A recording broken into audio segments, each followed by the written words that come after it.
Halo brothers, jumpa lagi dengan gua Fajar Krisiono di YouTube channel gua Fajar Krisiono. Dan hari ini adalah hari pertama gua upload setelah lumayan lama gua nggak upload di YouTube. Dan mudah-mudahan kedepannya akan lebih konsisten.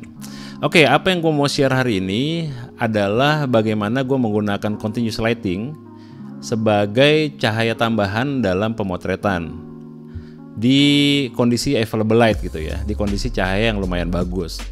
Nah, di video ini seperti kalian lihat, gue menggunakan continuous light Godox FV200 dan juga menggunakan aksesoris tambahan dari lightingnya, yaitu Godox spotlight attachment. Selain spotlight attachment, di dalam spotlight attachment itu juga disiapkan kayak gobo yang kalian bisa rubah-rubah gobonya untuk cahayanya yang keluar dari spotlight attachment itu membuat tekstur-tekstur gelap terang yang kalian inginkan gitu ya. Jadi banyak tuh di dalamnya, ada yang bentuk jendela, bentuk pohon dan lain-lain. Nah, pertanyaannya gini, kenapa gue menggunakan continuous light di pemotretan dengan kondisi cahaya yang udah bagus sebenarnya? Seperti kalian lihat, lokasi pemotretannya ini ada di sebuah rumah teman gue. Ada private cafe yang dia lagi bikin dan gue gunakan itu sebagai lokasi pemotretannya. Jadi secara cahaya sebenarnya sih udah bagus. Ketika gue memotret model di sana dengan menggunakan available light, ya tentu aja gue akan bisa menghasilkan foto yang oke. Tapi ketika gue tambahin continuous light, gue mendapatkan satu kebebasan untuk mengkontrol cahaya dengan lebih fleksibel gitu. Jadi misalnya gue mau bikin ambience-nya, background-nya lebih gelap gitu. Nah, tanpa menggunakan continuous light, tanpa menggunakan artificial light atau cahaya tambahan, gue akan membuat foto itu menjadi gelap semua. Jadi ketika ambience-nya gue bikin lebih gelap dengan misalnya mempercepat shutter speed-nya, maka semuanya akan menjadi gelap. Bukan hanya ambience, tapi juga cahaya yang mengenai modelnya. Nah, ketika cahaya mengenai modelnya lebih gelap, disitulah kita membutuhkan cahaya tambahan agar cahaya tambahan itu bisa menerangi objeknya, dalam hal ini modelnya. Jadi kita bisa dapetin dua-duanya. Pertama backgroundnya, yang kedua juga cahaya yang cukup di modelnya, sehingga tujuan fotografinya tercapai, yaitu mendapatkan satu ambience yang kita pengen dan juga tanpa mengurangi cahaya yang jatuh ke modelnya.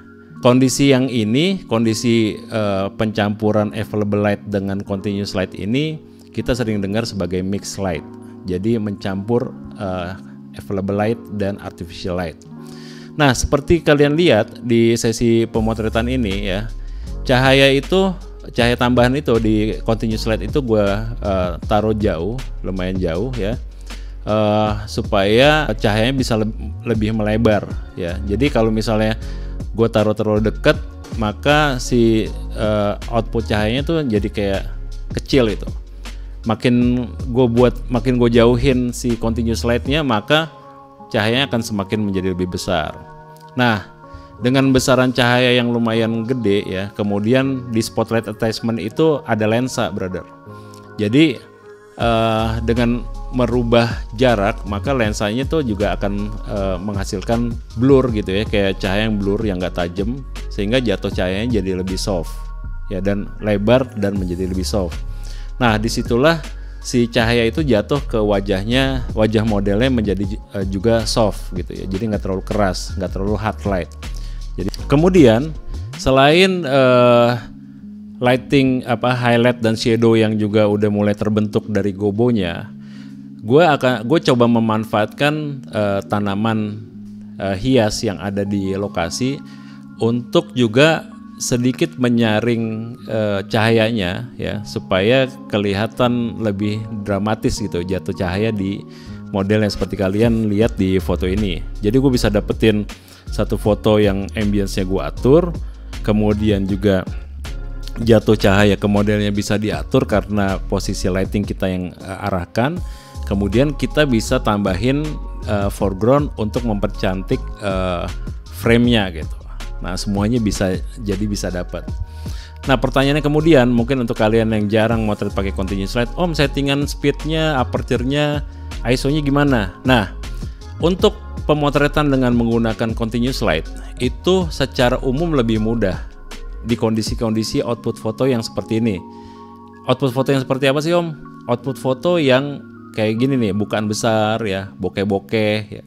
Yang kita tuh nggak perlu kayak aperture yang terlalu kecil gitu. Jadi yang di foto-foto ini kan gue menggunakan kayak f1.2, f1.4, f1.8 gitu. Gue nggak menggunakan FF yang kayak 4, 5, 6, 8, apalagi 11 gitu. Kenapa? Karena biasanya kemampuan continuous light itu terbatas di power. Jadi itu yang pertama. Di foto-foto potret seperti ini memang gue nggak membutuhkan kayak bukaan yang kecil. Gue nggak pengen semuanya detail gitu. Gue pengen ada bokeh-bokehnya. Nah dengan keinginan output yang seperti itu, gue nggak membutuhkan aperture yang terlalu kecil, bukaan yang terlalu terlalu kecil ya. Jadi bukaan yang besar itu juga membutuhkan cahaya yang lebih sedikit. Nah disinilah continuous light banyak manfaatnya. Di bukaan besar atau FF kecil, kebutuhan lighting tambahan itu nggak sebesar dibandingkan dengan bukaan-bukaan yang seperti f11, f16 gitu. Nah di kondisi ini semua hasil dari pengaturan lighting kita, kemudian juga pengaturan kamera, bagaimana ambience-nya kita buat lebih gelap, lebih terang, semua bisa dilihat langsung di kamera. Itulah keuntungan dari penggunaan continuous light dibandingin dengan flash. Karena kalau kalian menggunakan flash, hasilnya akan kelihatan ketika kalian udah pencet shutternya atau jepret fotonya gitu. Nah di continuous light, kalau kalian merasa lihat, wah di modelnya kurang terang nih atau kurang gelap ya, kalian tinggal gedein atau kecilin power dari continuous light-nya. Oh, foto backgroundnya kurang gelap nih atau backgroundnya kurang terang, kalian tinggal atur speed dari kameranya, segampang itu. Jadi biasanya workflow gue adalah mengatur kamera dulu, mengatur ambience dulu, pengen seberapa gelap atau seberapa terangnya. Misalnya di yang kalian lihat di sini nih ya, Mike boleh coba matiin ini gak Mike? Ini kan gue menggunakan continuous light ya. Gue minta tolong anak gue dulu, bentar Mike. Kalau ambience-nya gue pengen gelapin, Mike, boleh cepetin speednya Mike, speed dari kamera Mike. 1/160, backgroundnya lebih gelap kan, ambience-nya kan. Oke, dibalikin lagi Mike. Lupa dia. 1/100, 1/60 kayaknya tadi. Enggak ya? Hah? Enggak deh kayak. Oke, 160. Oke, thank you Mike. Nah jadi gitu, setiap settingan kamera yang kalian lakukan, kalian bisa langsung lihat di kamera kalian sendiri, di preview kamera kalian sendiri. Itulah gampangnya continuous light. Jadi seperti yang sebelah kanan gue nih, gue taruh satu lighting. Kalau misalnya gue tutup lightingnya, kita langsung lihat tuh di kamera outputnya. Kalau gue tambahin, kalau gue tutup, jadi bisa langsung kelihatan. Jadi secara kamera setting sama seperti kalian mau motret dengan available light, tinggal bagian-bagian gelap di modelnya kalian tambahin dengan continuous light, sesimpel itu. Oke brother, mudah-mudahan konten kali ini dan video kali ini dan juga penjelasan gua cukup sederhana untuk kalian bisa tangkap. Tapi sekali lagi semua teori, semua penjelasan nggak akan berguna kalau kalian nggak praktekin.